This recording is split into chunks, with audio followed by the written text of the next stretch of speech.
تو گناہ کی سزا تین طریقے سے ملتی ہے۔ پہلا طریقہ اس کو نکیر کہتے ہیں، جہاں گناہ کیا کوئی نہ کوئی مسئلہ بن گیا۔ چنانچہ کتنے دوست آ کے خود بتاتے ہیں، کہتے ہیں حضرت ہم اس فیز میں سے خود گزرے ہیں، جہاں کہیں کوئی ہم نے الٹا کام کیا 24 گھنٹے کے اندر ہمیں کوئی خبر مل جاتی، ہمارا بھی کام الٹا ہو جاتا، اس کو نکیر کہتے ہیں۔ فضیل بن عیاض رحمۃ اللہ علیہ فرماتے ہیں کہ میں نے جب بھی اللہ تعالیٰ کی نافرمانی کی، اللہ تعالیٰ کی نافرمانی کی، میں نے اس نافرمانی کا اثر اپنی بیوی میں، اپنی اولاد میں، اپنے خادموں میں یا اپنے سواری کے جانور میں کہیں نہ کہیں ضرور دیکھا۔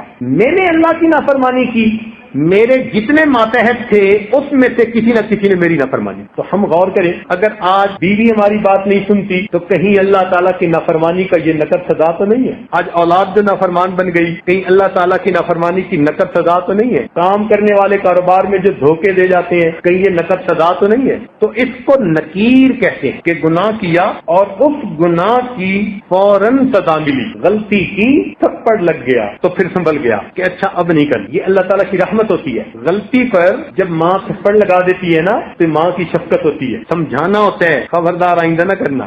تو جب اس طرح ہو نا نکیر والا معاملہ، تو اس کا مطلب کہ اللہ تعالیٰ اس بندے کو الٹا کام نہیں کرنا دینا چاہتے، اس کو سیدھا رکھنا چاہتے ہیں، اللہ تعالیٰ کی نظر عنایت ہوتی ہے۔ تو ایسا کوئی واقعہ پیش آ کے تو پھر اس بندے کو اللہ تعالیٰ اپنی طرف متوجہ کر لے۔ یہ جو اس قسم کی مشکلات آتی ہیں نا، یہ کئی مرتبہ اس لیے آتی ہیں کہ بندے کی آنکھیں کھل جائیں۔ ایک اصول یاد رکھیں، خوشیاں سلاتی ہیں اور غم جگاتے ہیں، خوشیاں سلاتی ہیں اور غم جگاتے ہیں۔ جب غم آتے ہیں نا تو پھر بندے کو خدا یاد آتا ہے۔ جو پہلے فرض نماز بھی نہیں پڑھتا تھا، اب وہ فرض پڑھنے کے بعد اشراق بھی پڑھ رہا، اوابین بھی پڑھ رہا۔ جس کو ایک صفحہ قرآن مجید کا تلاوت کی توفیق نہیں تھی، وہ آج بیٹھا ہوا سورہ یاسین بھی پڑھ رہا ہے، سورہ ملک بھی پڑھ رہا ہے، تغابن بھی پڑھ رہا ہے، لگتا ہے پورا قرآن پڑھ کے اٹھے گا۔ پوچھیں کیا بنا؟ یار ایک پریشانی ہے، بس دعا کرو اللہ دور کر لے۔ تو پریشانی کئی مرتبہ بندے کی یاد دہانی کا سبب بن جاتی، وہ پھر اللہ کے گھر آتا ہے، ریئلائز کرتا ہے، معافیاں مانگتا ہے، اللہ تعالیٰ اس پریشانی کو دور فرما دے، تو یہ بھی رحمت بن جاتی۔ ایک اور صورت ہے پریشانی کی، اس کو کہتے ہیں تاخیر۔ تاخیر کا مطلب ہوتا ہے ڈیلے کر دینا۔ یہ پہلے سے بڑی سزا، وہ جو نقد تھپڑ لگتا تھا نا، یہ اس سے بڑی سزا کہ اللہ تعالیٰ اس کو فوراً تھپڑ نہیں لگاتے، موقع دے دیتے ہیں، ڈھیل دے دیتے ہیں۔ اچھا تم کرتے ہو، کرتے پھرو، ہم بھی تمہارا بندوبست کریں گے۔ تو اللہ تعالیٰ اس کو موقع دیتے ہیں، پھر وہ بندہ زیادہ برائیوں میں دب جاتا ہے، گھس جاتا ہے۔ جب زیادہ برائیوں میں دھس جاتا ہے پھر اللہ تعالیٰ کی اچانک پکڑ آ جائے، اور یہ پہلے سے بڑی سزا، بہت بڑی سزا۔ چنانچہ ایک عورت کا واقعہ، ان پڑھ تھی مگر زبان کی ذرا تیز بھی تھی، اللہ نے اسے بیٹا دیا۔ ایک دن کسی کام میں مشغول تھی اور وہ بیٹا پیچھے پیچھے پیچھے پیچھے، کچھ بچوں کو نا گودوں کا چسکا ہوتا ہے، ہر وقت کی گود میں رہتے ہیں۔ یہ چاہتی تھی میں کام سمیٹوں اور بچہ چاہتا تھا کہ مجھے یہ گود میں لے لے۔ تو اس نے اس کو لٹایا، فیڈر بنا کے دیا اور اس کو کہا کہ خبردار جو اب اٹھ کے میرے پیچھے آیا۔ فیڈر دودھ پی اور یہیں لیٹا ہے۔ وہ بچہ تھا، اس نے تھوڑی دیر دودھ پیا، جب بھوک ختم ہو گئی وہ اٹھا، پھر ماں کے پیچھے، امی امی امی۔ اب یہ غصے میں آ گئی، اور جب غصے میں بندہ آ جاتا ہے نا، اس کو سمجھ نہیں آتی کہ وہ کر کے آ رہا ہے۔ غصے میں آ کے کہنے لگی پھر اٹھ کے میرے پیچھے آ گیا، اور پھر اس کے بعد اس کو بد دعا دے۔ بد دعا کیا دی؟ کہنے لگی تو سویا سو ہی جاتا تو اچھا تھا، تو سویا سو ہی جاتا تو اچھا تھا۔ اللہ تعالیٰ نے بد دعا قبول کر، مگر بچے کو اس وقت موت نہیں آئی۔ وہ بچہ بڑا ہوا، بڑا خوبصورت، بڑی میگنیٹک پرسنالٹی، بڑا آئی کیو لیول اچھا اس کا، سکول میں فرسٹ آتا رہا، کالج میں فرسٹ آتا رہا، پھر بزنس مین بن گیا۔ اس کا بزنس ایسے چمکا اور وہ اتنے اچھے اخلاق والا بچہ کہ محلے کے لوگ جب اسے دیکھتے تو تمنا کرتے کہ اللہ ہماری اولاد کو بھی ایسا بنا۔ گھر میں مائیں اپنے بچوں کو مثال دیتی کہ بچوں تم بھی اس جیسا بننا۔ بڑا بوم کرنے لگا اس کا بزنس۔ خیر جب خوب بہاریں آ گئیں، اب ماں نے اس کی شادی کے لیے تیاری کی۔ ایک حور پری لڑکی ڈھونڈی اس نے کہیں سے، شادی کی ڈیٹ طے ہو گئی۔ جب شادی میں 3 دن تھے تو یہ نوجوان گھر کا کچھ کام کروا رہا تھا، اچانک جو کسی جگہ سے اس کا پاؤں پھسلا، یہ گردن کے بل گرا اور وہیں اس کی موت آ گئی۔ اب ماں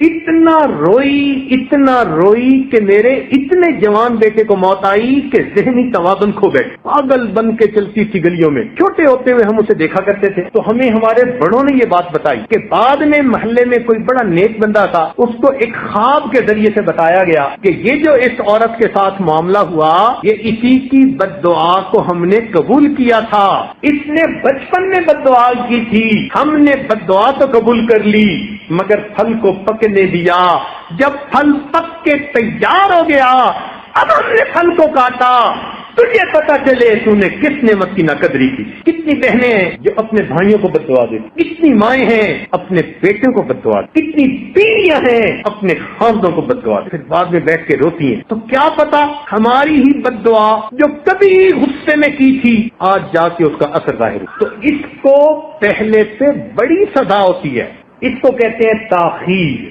اللہ تعالیٰ تاخیر کر دیتا ہے، ڈیلے کر دے۔ قرآن مجید میں اللہ تعالیٰ فرماتے ہیں فَلَمَّا نَسُوا مَا ذُكِّرُوا بِهِ فَتَحْنَا عَلَيْهِمْ أَبْوَابَ كُلِّ شَيْءٍ، کہ جب وہ لوگ بھول گئے جو ان کو نصیحت کی گئی تو ہم نے ان پر ہر چیز کے دروازوں کو کھول دیا۔ خوب عیش کریں جو چاہتے ہیں، حَتَّى إِذَا فَرِحُوا بِمَا أُوتُوا، حتیٰ کہ جب وہ بڑے خوش ہو گئے جو ان کو ملا تھا اور خوب موج میلہ کرنے لگے، اللہ تعالیٰ فرماتے ہیں اخذناہم بغتۃ، ہم نے اچانک ان کو اپنی پکڑ میں لے لیا۔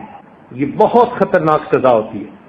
اس لیے میرے دوستو، جب انسان گناہوں بھری زندگی گزار رہا ہو اور اللہ تعالیٰ کی نعمتوں کی بارش بھی اپنے اوپر دیکھ رہا ہو تو یہ بڑا ڈرنے کا مقام ہو، یہ بڑا ڈرنے کا مقام ہوتا ہے۔ او اللہ، میں گناہوں پہ گناہ کر رہا ہوں، آپ نعمتیں بھیج رہے ہیں، کہیں مجھ کو پھنسایا تو نہیں جا رہا، ٹریپ میں تو نہیں لا رہے۔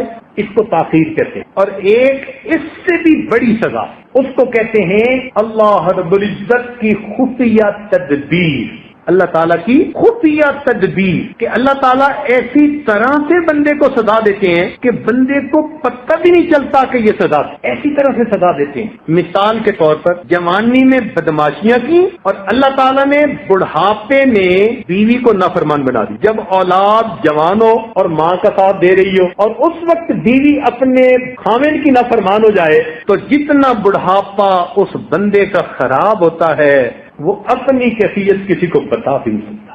تو کرتوت جوانی کے، سزا ملی بڑھاپے۔ اب دل کا دکھ کس کو کہے؟ اس کو کہتے ہیں اللہ تعالیٰ کی خفیہ تدبیر۔ تین میں سے کسی نہ کسی ایک طرح سے بندے کو سزا ضرور ملتی ہے، کیونکہ اللہ تعالیٰ نے فرمایا مَن يَعْمَلْ سُوءًا يُجْزَ بِهِ، جو کوئی بھی گناہ کرے گا سزا پائے گا۔ اب اس میں کسی کو مستثنا تو نہیں نہ کیا گیا کہ جوان کرے گا تو سزا دیں گے، بوڑھے کو نہیں دیں گے، جاہل کرے گا تو سزا دیں گے، عالم کو نہیں دیں گے، مرد کرے گا تو سزا دیں گے، عورت کو نہیں دیں گے۔ نہیں، استاد ہو، شاگرد ہو، پیر ہو، مرید ہو، کبھی باشد، یہ میرے مالک کا اٹل قانون ہے۔ کیا فرمایا؟ مَن يَعْمَلْ سُوءًا يُجْزَ بِهِ، جو بھی گناہ کرے گا اس کو اس کی سزا مل کر رہے۔ اب اس سزا سے ملنے کا ایک ہی طریقہ کہ اس سزا سے پہلے انسان معافی مانگے، اور اس کا کوئی